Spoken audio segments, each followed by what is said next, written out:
falsification charges, among others, against you and several other officials of the OVP and formerly with the DepEd in relation to the alleged misuse of the confidential funds.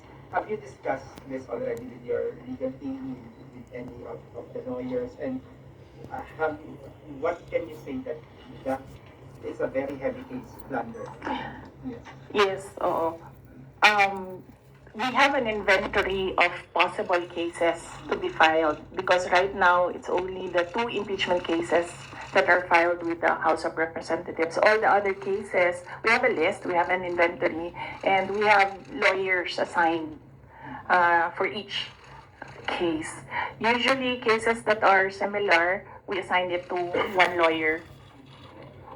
And then other cases, we assigned it to other lawyers so that we ensure that all the cases have lawyers focused on each case. Follow-up. Dennis Sanito po from Volcaranil Philippines.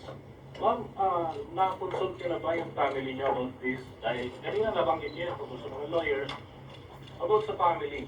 Si PRRD, nakausap na po ba ninyo? And ano yung payo po sa inyo? Hindi pa kami nagkausap ni dating Pangulong Rodrigo Duterte.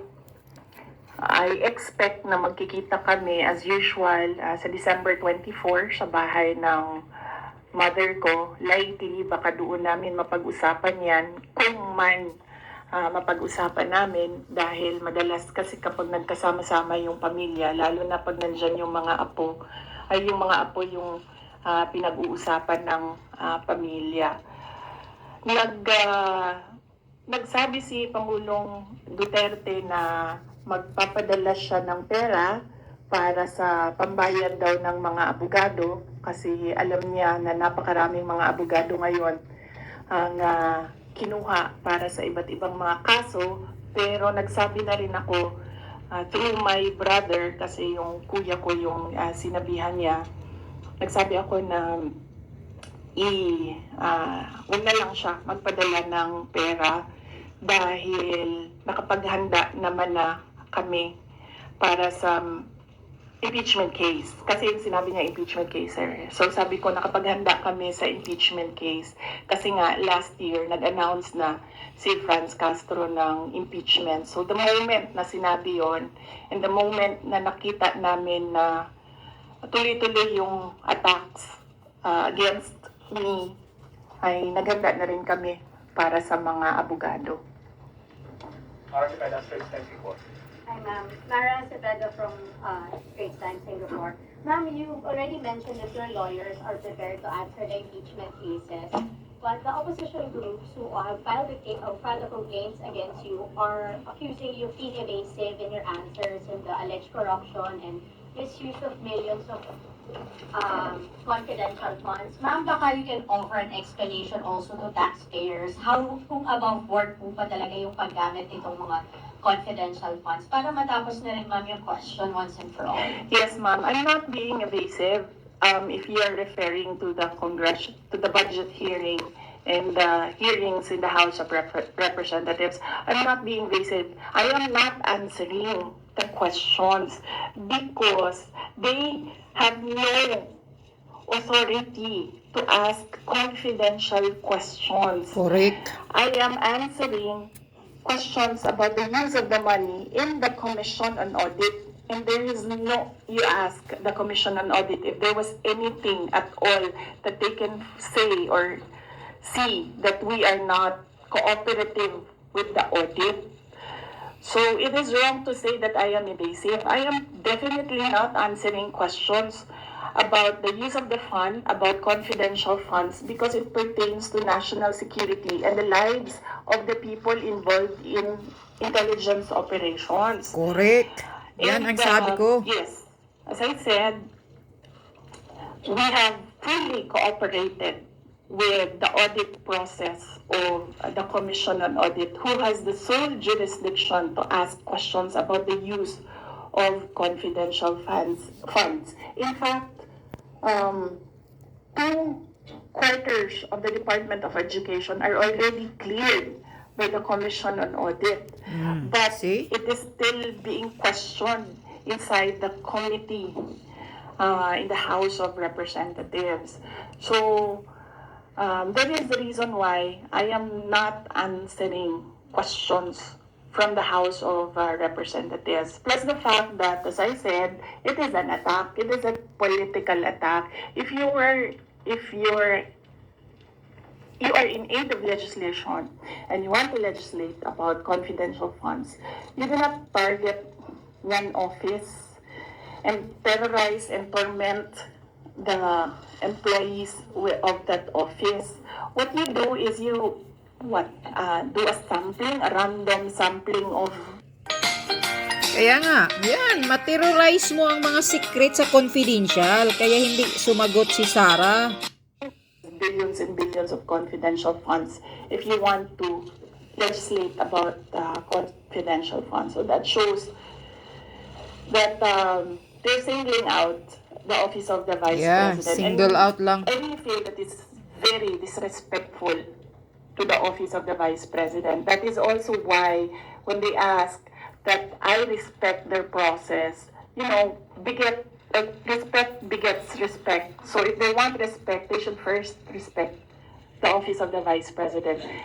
That is what I was saying, that they don't like me, they don't like my person, they don't like Inday Sara Duterte, but they have to respect the office of the Vice President. Correct. So if they want to investigate confidential funds, they don't single out one office. I understand, ma'am. VP, just a follow-up. As in yesterday or the other day, the House also alleges that over 400 names na nag-cite kung acknowledgement receipts. Again, on the issue of the confidential funds, wala daw pong records at the BSA. Baka ma'am, you can offer an explanation because we know that this is a legal proceeding. Pero pinag-uusapan po siya ngayon, ma'am, sa bahay ng bawat Pilipino. Kaya explanation is this is about board or bakit wala silang birth certificate, ma'am? No, I will not explain. I Correct. will not give an explanation because it will entail that I explain intelligence operations which will compromise officers who do intelligence operations. True. It will really compromise how they work. So no explanation will be given to the members of the House of Representatives. Da. One final follow-up for me, ma'am. Then what's your response to accusations that an office like the DepEd and the OVP have no jurisdiction naman to have these confidential funds that are spent for national security? Well, the confidential funds was the first transfer of confidential funds was from the contingent funds to the office of the Vice President, and this was approved by the office of the President. The next year confidential funds was 2023. We submitted it to the Department of Budget and Management. It was approved by the Department of Budget and Management, and therefore it implies that it was approved by the Office of the President because it was included in the National Expenditure Program, the NEP. So, and then it was approved by Congress as well. The only reason why we did not use the confidential funds in the fourth quarter for both offices because I was already flagged by a friend inside the House of Representatives that they will attack you using confidential funds. So yes, it was duly approved by the Office of the President and both houses of Congress as well as because it was included in the General Appropriations Act. So it was not, we presented it, we defended it, they approved it.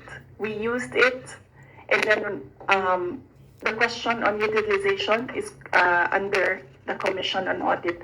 That is how the system works. They cannot use or they cannot twist the system according to their personal interests. Really, all this circumstances and events happening surrounding the office of the Vice President is a race to the presidential election in 2028. Unfortunately, they are attacking the office as well. So, dyan ako medyo, and the personnel of the office of the Vice President. So, dyan ako medyo pumapalag. Wala namang problema kung atakihin ninyo ako. Kasi politiko naman talaga ako. Pero may problema ako pag inatake yung opisina at yung mga kasamahan ko dito sa opisina ng pangalawang Pangulo na nagtatrabaho lang. That's what Bernardo Al Jazeera. Yeah, good afternoon, Madam. Good afternoon, Madam Vice President. I'm just gonna pick up on Mara's line of questioning. You said, and I understand your explanation about these confidential funds haven't been approved by several layers in the government.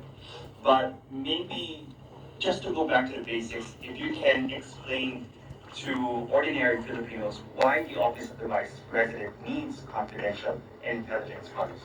Okay, yes. For the Office of the Vice President, it's not the first time that the office was granted confidential funds. During the time of Vice President Binay, the office was already given confidential funds. The confidential funds we use in relation to our work and national security. All the projects and the programs of the Office of the Vice President target poverty alleviation. There is a direct correlation between poverty and national security.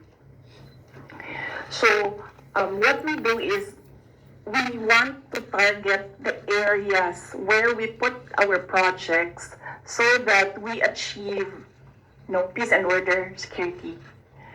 So we don't want to, we don't want our projects put in areas where it is not needed for poverty alleviation. So we want to prioritize the areas. And the only way to do that is to use confidential funds to purchase information. So where are the target areas? We need that so that our projects will serve these areas. So that's why we needed the confidential funds. In the Department of Education, there is a correlation as well of the education and national security. In fact, that is one of, there is a correlation as well of education and national security. There are so many threats to education, not just insurgency, and threats to Department of Education personnel and students as well. And we wanted to target projects of the Department of Education as well in the most vulnerable areas and schools. That is why we needed confidential funds. It's all about national security. And the position of the Office of the Vice President and the Department of Education is that the national security is a holistic concept. It's not just one territorial defense, sovereignty. No, national security is about food security. It's about quality of education. It's about poverty alleviation and everything else that we need to do as a country to get us out of this poverty rut. But you are in the NTF-LCAP, so couldn't have your offices work with the NTF-LCAP as well as other government agencies that actually have national security mandates? In the NTF-LCAP, they are only about ano yung ng LCAP? And local armed conflict. And local community and conflict. And local, LCAP. So that is very specific to that local conflict and communism. So as I said, the projects and the programs of OVP target poverty alleviation, and there's so many factors affecting poverty. Daming And there are so mahihirap many threats to sa bundok. education, not just insurgency. But there are also other government agencies with national security mandates that you can work with, your offices can work with. Yes, that is true, but we work far faster if we are allowed to purchase information and target our projects immediately on the certain school or certain True. barangay or Correct. certain Mabilis ang trabaho. municipality. We move faster if we can target our Pag may projects. confidential funds. Going back to the confidential funds, that was also about confidential funds, but the names that are being verified by the Philippine Statistics Authority, I know you said that you can't explain because they're confidential in nature, but maybe just a yes or no, because other names have cropped up, aside from Mary Grace Piatos, we have Shippy McDonald, Fernando Tempora, Carlos Oishi, Raymond Nova. These were mentioned in a column in the Philippine Star, and Joel Chua, Congressman Joel Chua was quoted. Are yes or no, are these code names? Nakalimutan ko yung sagot ko. Sandali. I cannot explain confidential funds because it will entail explaining intelligence operations. And there is a law that prohibits officials who gathered information because of their office to divulge it in public. So it's the Anti-Graft and Corrupt Practices Act. There is a specific provision of law. You cannot divulge confidential information that you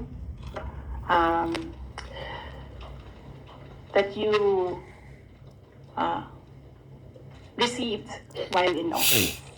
So you won't even say these are No, that's just because code names. that will add to cases that may be filed against me.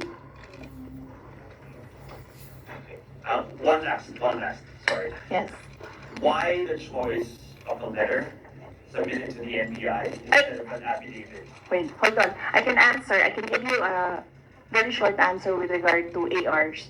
I had nothing to do with the preparation of ARs. It went down to the grassroots level. So I had nothing to do with preparations of ARs. I was up here in the structure and money went down for information. So you have no knowledge why all these names were used in the acknowledgement receipts? In the first place, we do not even know if these are ARs which came from DepEd or OVP to COA, because there's a chain of evidence supposedly. In law, there's a chain of evidence, handling of evidence. So right now, nobody can really answer that because nobody knows if these ARs are true. Because we don't know if it came from us. That's what they're saying, that's what they're alleging. Yes, that's what they're Came saying. from the OVP submitted to COA. Yes, but there is a legal process in the custody of evidence. So right now, we really cannot say if the ARs came from us because the ARs that are with us has not been checked with the ARs that are with them. You're denying that the ARs came No, I'm just saying that we do not even know if the ARs with us are the ARs that are with them. Because the ARs from the field, going to the office, going to COA, that's not how you do legal work. It's not how you do legal work. There's a very stringent process in evidence. That is why even if there is no law prohibiting a person from divulging confidential information, person cannot answer that because we do not know if that paper that they're holding was the paper that came from the OVP and DepEd. Because there was no marking of exhibits. That was what I was telling Congressman Chua. You cannot ask the OVP personnel to say yes or no to to an exhibit that was not marked as real and true, as correct, and as a faithful reproduction of the evidence of the office. So would your offices then be willing to certify? No, because there is no question about that from the Commission on Audit. It's only a congressman saying that this paper and asking what is this paper about. There is no case, and that is to ask that about the paper is the sole jurisdiction of the Commission on Audit. Okay. So then if the Commission on Audit asks, That is what I was saying. We have been fully cooperative with the Commission on Audit. Everything that they asked for, we submitted. That is why there was a partial disallowance only. And even then, we are not yet finished with the process because we can still submit documents that are required by the Commission on Audit. That is the problem right now. As I said, they are doing work that they are not that is not under the mandate of the House of Representatives. They cannot audit. They cannot question at all. They cannot make me answer and say that we represent the taxpayers and you have to answer. No, I will only answer to the Commission on Audit because that is the body who can ask us questions about the Yes, correct. Franz Castro, convicted Franz Castro. Pakinggan mo itong mga sinasabi ni Vice President Sara Duterte dito sa kanyang press conference para maintindihan mo yung mga sinasabi niya. About confidential funds. Kasi hindi ka naman makamove on na ikaw na convicted Franz Castro ka, hindi ka naman makamove on sa confidential funds ni Vice President. Itong video na to, itong sinasabi niya dito, pakinggan mo ang explanation niya kung bakit ayaw niyang magpapaliwanag dyan sa Congress. Ayaw niyang sagutin ang confidential funds ninyo o ang confidential funds niya kung paano niya ginastos. Dahil makompromise ang lahat.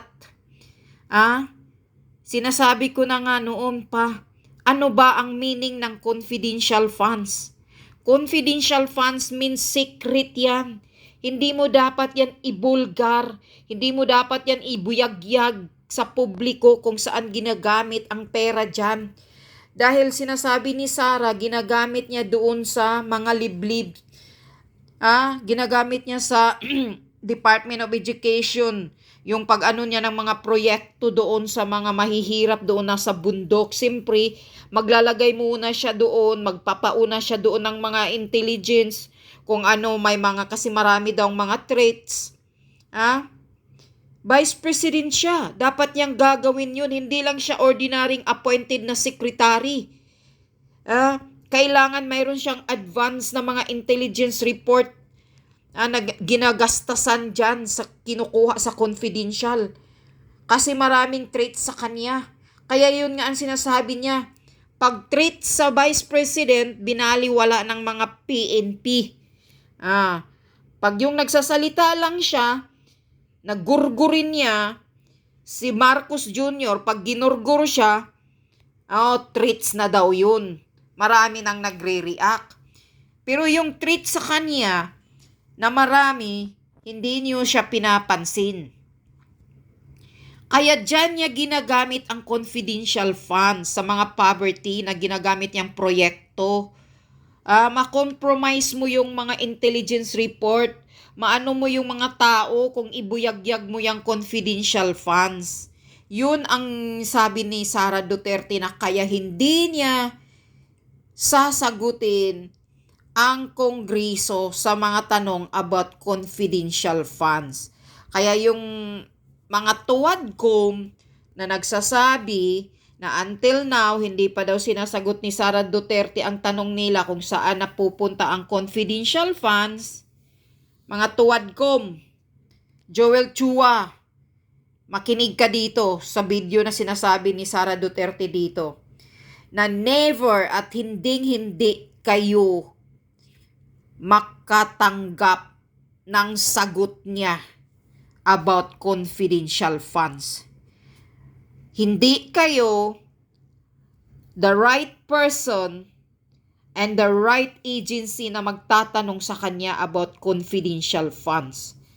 Doon niya sinagot ang lahat at doon niya sinabmit ang lahat ng mga ginagastos sa confidential fund sa COA. Yan ang right body, right agency na may karapatan na magsagot. Diyan dapat ni Sara isasagot ang katotohanan kung paano niya ginastos ang confidential funds doon sa COA. Hindi sa inyong mga tuwadkom na tinitira nyo lang siya, halatang halata naman na pinopolitika nyo siya, tinitira nyo, sinisira nyo ang pangalan ng mga Duterte. Kaya mga tuwadkom, huwag nyo nang gaguhin, utuin ang taong bayan na magsasabi kayo na kailangan sasagot si Sara Duterte kung saan napunta ang confidential funds dahil pira yan ng taong bayan. Mga buwakaw ng ina ninyong, mga tuwadkom kayo, imbestigahan kaya ninyong sarili ninyo. Ibuyagyag kaya ninyo sa publiko kung saan napunta yung mga unprogrammed funds ninyo. Yung mga kurakot ninyo dyan, ang mga proyekto ninyo. Sige nga, yan ang dapat ibuyagyag ninyo sa publiko dahil may karapatan ang publiko malalaman ang katotohanan dyan. Pira ng taxpayers din yan.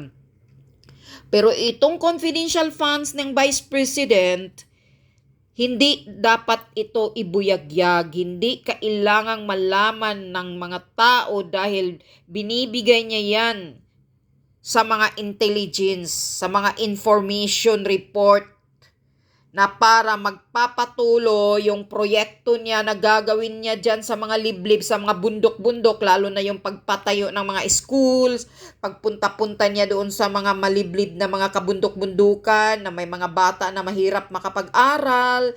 Diba? Nagpunta-punta si Sara Duterte doon.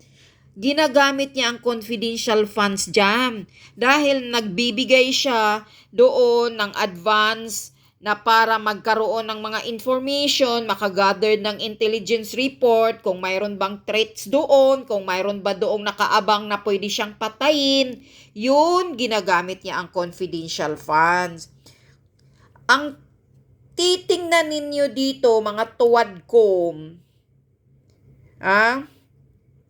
ang pinaka-importante dito na sagot na para sa inyong mga kapal ng mukha ninyong mga quadcom kayo, ang importante hindi kinurakot at hindi binobulsa, hindi ninakaw ni Sara Duterte ang confidential funds. Yan ang pinaka-importante na malaman ng taong bayan. Na hindi ninakaw, hindi binulsa ni Sara Duterte. Bahala na siya kung saan niya ginagamit kasi sabi niya tinutulong niya, binibigay niya doon sa mga information, sa mga mahihirap, kung ano-ano pa yung proyekto o programa na ginagawa niya gamit ang confidential funds. Okay lang yan dahil binibigay niya sa mga taong bayan, sa mga mahihirap, sa mga walang-wala, lalo na yung hindi nakapag-aral na malayo sa paaralan. Mayroon din siyang proyektong ganun. Yun ang importanteng na itulong niya sa mga Pilipinong walang-wala. Basta wala sa bulsan sarili ni Sara Duterte, hindi niya ninakaw ang confidential funds. Yan, makinig ka, Franz Castro, putang ina ka. Hindi ninakaw ni Sara Duterte ang confidential funds. Kaya nga sabi niya, sinisingle out nyo lang siya lang inimbestigahan ninyo ng confidential funds. Kung sasabihin ninyo na para malaman ng taong bayan dahil pira ng taong bayan yung confidential funds, bakit hindi nyo iniimbestigahan ang Office of the President dahil malaking-malaki bilyones ang confidential funds?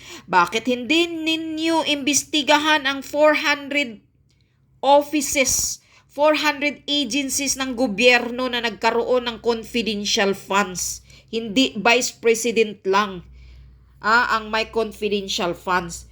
Kahit mayor, kahit governor, mayroong mga confidential funds yan. Imbestigahan nyo din yun. Huwag nyong isingle out ang Vice President. Mga tarantado kayo. Kaya halatang halata na pamulitika at gusto talaga ninyong sisirain ang Duterte sa utos ng demonyo ninyong kawatan. Yun. Na parehas-parehas lang naman kayo dyan. Pira-pira lang yung mga pagmumukha ninyo dyan, mga tuwad ko. Mga langhiya kayo, nakakahiya kayo. Kayo ang mag-explain sa mga budget ninyo.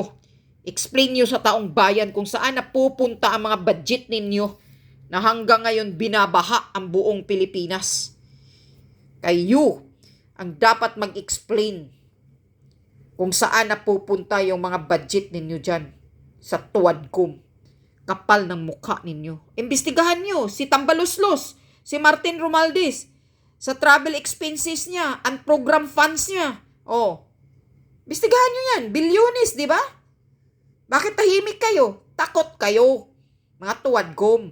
Dahil pag binusisi nyo ang amo ninyo, busing ninyong demonyo, takot kayong hindi kayo mabigyan ng budget. Yan ang katotohanan. Kaya puro kayo himod puwet kang Tambaluslos. Na yaluslos na yung bayag niya. Sana matanggal yung yagbuls niya. Tang ina.